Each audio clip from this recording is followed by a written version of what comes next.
Tonight, a surge in unemployment as another 500,000 American jobs disappear. I'm Katie Couric. Also tonight, Israel rejects a UN call for a ceasefire. The Israelis say they won't end the bombardment of Gaza until Hamas stops firing rockets across the border. The Illinois House impeaches the governor, who says he's not surprised, and at the end of the day, I will be properly exonerated. Plus, the so-called financial expert who lives here once told followers the Dow would hit 40,000. What do you have to say for yourself? This is the CBS Evening News with Katie Couric. And good evening, everyone. The U.S. economy is hemorrhaging jobs. The Labor Department reported today that the unemployment rate soared 0.4 of a point in December to 7.2%. That's the highest rate in 17 years. More than 500,000 jobs disappeared last month, bringing job losses for the year to more than 2.5 million. We haven't seen anything like this in decades. And as Anthony Mason reports, the economic pain goes even deeper than those numbers might suggest. 2.6 million jobs were cut from the economy last year. That's the greatest decline since 1945. If we measure how the economy is doing on the basis of employment, it's doing about as poorly as you can imagine. And as bad as the unemployment number is, it only tells part of the story. The so-called underemployment rate, which counts part-time workers and those who've given up looking for a job, rose to a record 13.5%. And the average work week has fallen to just over 33 hours. That's a record low. In Iowa, the Pella Window Company decided to cut hours instead of jobs. With the housing market in a state of collapse, Pella's just put some employees on a 4-day work week. We have about 3,900 of our roughly 9,000 employees that are going to this 4-day work week for January through March. Workers like Stephen Glick saw it coming. It's already affected me. My wife and I don't run to Des Moines to go to the mall every day or every other week. The country's largest trucking company, Kansas-based YRC Worldwide, took another road, asking its employees to take a 10% pay cut. Did you vote yes? Yes, I did. New York driver Eddie Poger and YRC's 40,000 Teamsters approved the pay cut last night. Poger says it'll take more than $100 out of his weekly paycheck. So you're taking a cut to keep your job? To keep my job. To keep my job and support my family and to keep my health benefits and to make sure I have a pension when I retire. The unemployment rate, many economists say, could still be headed sharply higher, at least until the Obama administration's massive stimulus package kicks in. The real question is it big enough? Is it going to work? Nobody knows the answer to that question. And by the way, those 2.6 million jobs lost last year, that's equal to the total number of jobs in some entire states, like Wisconsin, Maryland, or Missouri. Katie? Anthony Mason. Anthony, thank you. And as Anthony just mentioned, Congress and incoming President Obama are getting ready to spend hundreds of billions to put Americans back to work and promising strict oversight of where that money goes. As you'll recall, just months ago, the government spent hundreds of billions to rescue financial institutions. So what's become of that money? That's what a Congressional Oversight Committee is trying to find out, as Cheryl Atkinson reports. Even with the backing of Congress, the oversight panel didn't have any better luck than we did getting answers from the Treasury Department about how banks are spending $187 billion in taxpayer funds. I was very surprised at the number of questions that we put to Treasury for which we received no response at all. What do you think? Deeply surprised. Warren's Congressional Oversight Panel asked the Treasury Department 45 questions, but says Treasury did not provide complete answers and failed to address a number of questions at all. Therefore, more than 3 months into the bailout, the panel still does not know what the banks are doing with the taxpayer money. The Troubled Assets Relief Program, called TARP for short, was supposed to buy failed mortgage assets, but it morphed into an entirely different approach: invest the funds in big banks. The oversight panel said their initial concerns have grown due to Treasury's shifting explanations. Today, a Treasury spokesman said they're trying to track the funds, but that there will be no shift in strategy to make banks more accountable. It's a really tough challenge because, of course, you know there are many factors at work. We will get this information. And let's be clear, Treasury may not tell us everything, but we're making our own independent investigations. They're not the only ones who understand how the pieces of this work. The bailout was supposed to bolster faith in the economy, but the oversight panel says for Treasury to have given the funds without greater oversight erodes the very confidence they're trying to restore. Cheryl Atkinson, CBS News, Capitol Hill. President-elect Obama says today's unemployment report makes it all the more urgent for Congress to quickly approve his economic stimulus program. But the plan may be held up by critics within his own party. And that tops our CBS News Transition Notebook. Our chief White House correspondent Chip Reed asked the president-elect today about reports that some Democrats feel his economic stimulus plan is too small. How do you respond to those critics? Well, look, if members of Congress have good ideas, if they can identify a project for me that will create jobs in an efficient way, then I'm going to accept it. At that same news conference, Mr. Obama introduced his choice for Director of National Intelligence, Admiral Dennis Blair, and for CIA Director Leon Panetta. Vice President-elect Joe Biden was in Pakistan today and met with President Zardari. Biden also resigned his Senate seat effective next Thursday.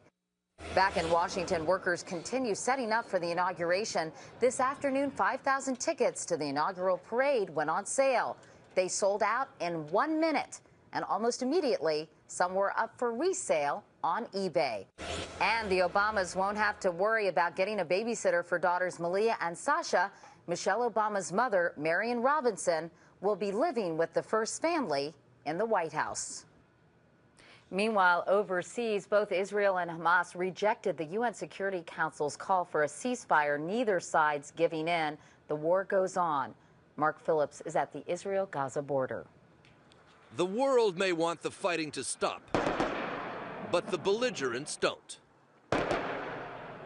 The Israeli answer to the ceasefire proposal was short, blunt, and loud.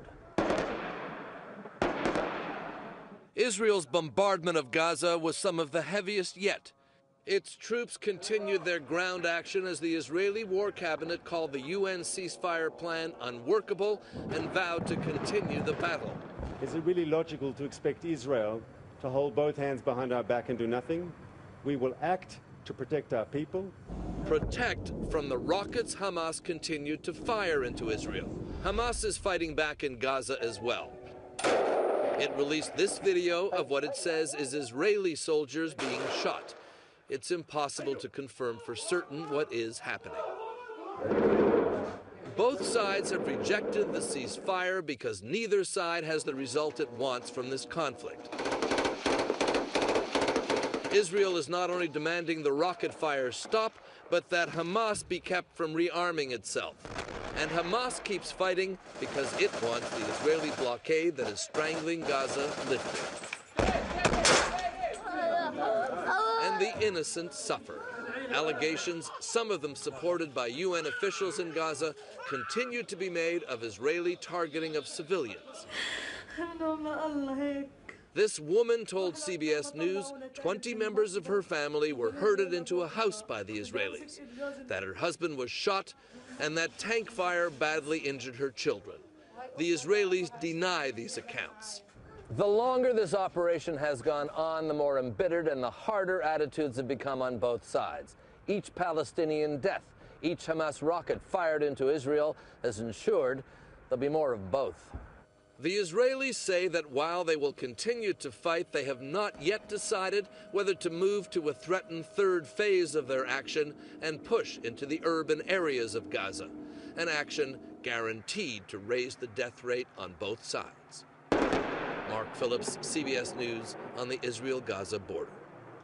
U.S. military officials have been warning that Afghanistan will become more violent this year, and in the past 24 hours, 5 American soldiers have been killed there. 3 by a roadside bomb today in southern Afghanistan. 2 others were killed yesterday by a suicide bomber west of Kandahar. Meanwhile, Somali pirates today released a Saudi oil tanker they'd been holding for nearly 2 months. The pirates reportedly got $3 million in ransom. The tanker's carrying $100 million worth of crude and was held at a port in Somalia. The U.S. Navy released photos today that show a package being dropped by parachute onto the tanker. The ransom is believed to be in that package. Coming up next here on this Friday edition of the CBS Evening News, the Illinois House impeaches Governor Blagojevich. What will that mean for his Senate appointee, Roland Burris?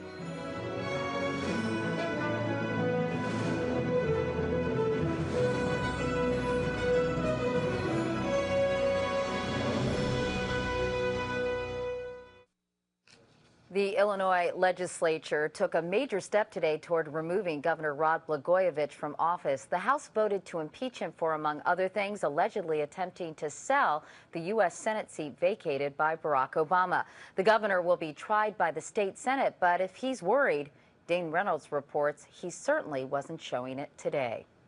To the governor of Illinois, it was a good day for a jog, despite the snowfall in Chicago and the impeachment in Springfield. You guys keep coming to my house and ruining it for my neighbors. It's so unfair. Fair or not, Blagojevich was characteristically defiant at a news conference later.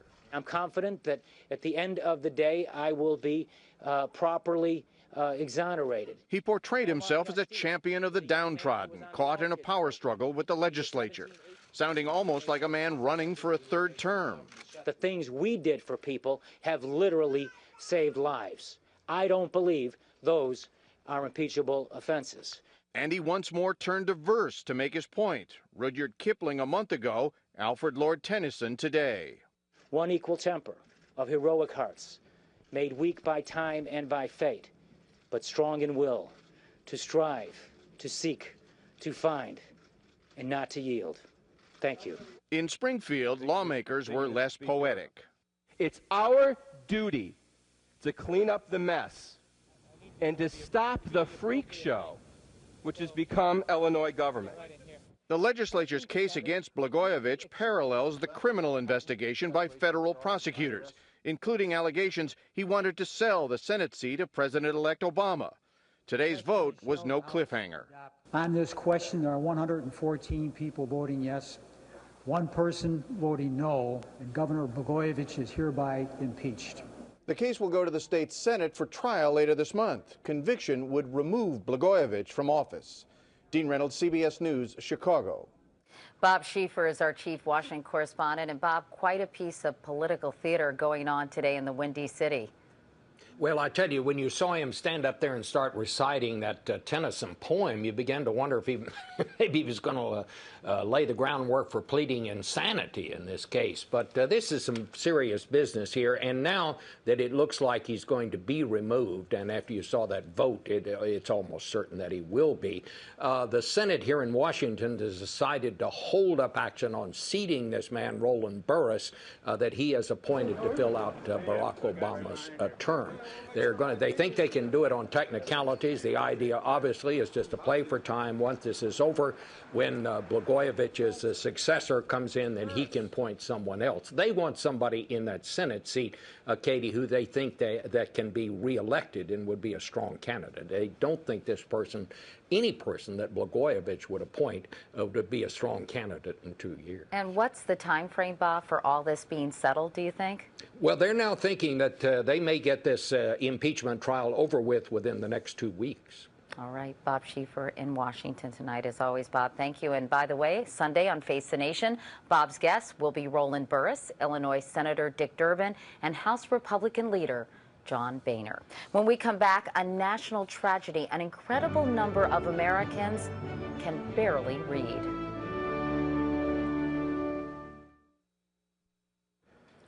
If you can read the words behind me, well, consider this. A stunning number of Americans can't. A study out today finds that 1 in 7 American adults, that's 32 million, can't read anything more challenging than a food label or even a simple children's book. Seth Doan has more. The Jones girls, Aisha and Letitia, need to take a break from their own homework.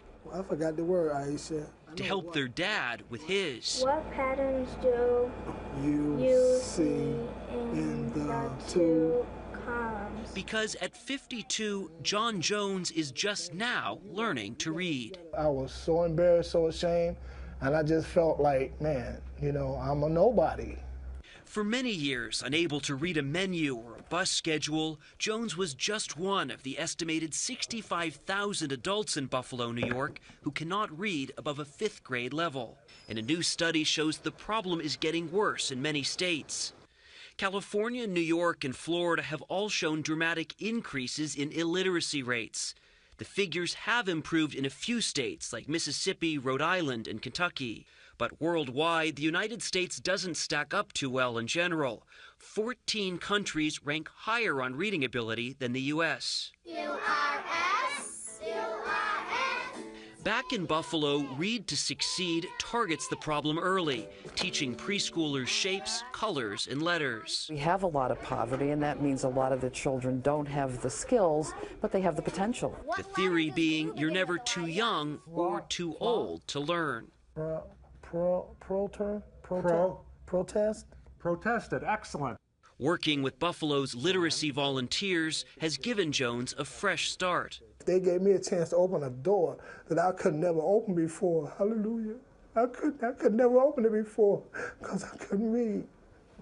And pig. It's not easy, but Jones says seeing his daughters read inspired him to try. Hi, baby. Seth Doan, CBS News, Buffalo, New York. Good for him. In health news tonight, the leading flu-fighting drug apparently isn't working. Nearly all the flu bugs making the rounds this year, 99% of them are resistant to Tamiflu. But public health officials say there is no cause for alarm. Other antiviral drugs are working on the main flu strain. Coming up next, how did they get it so wrong? Steve Hartman decided it was time to confront a so-called financial expert.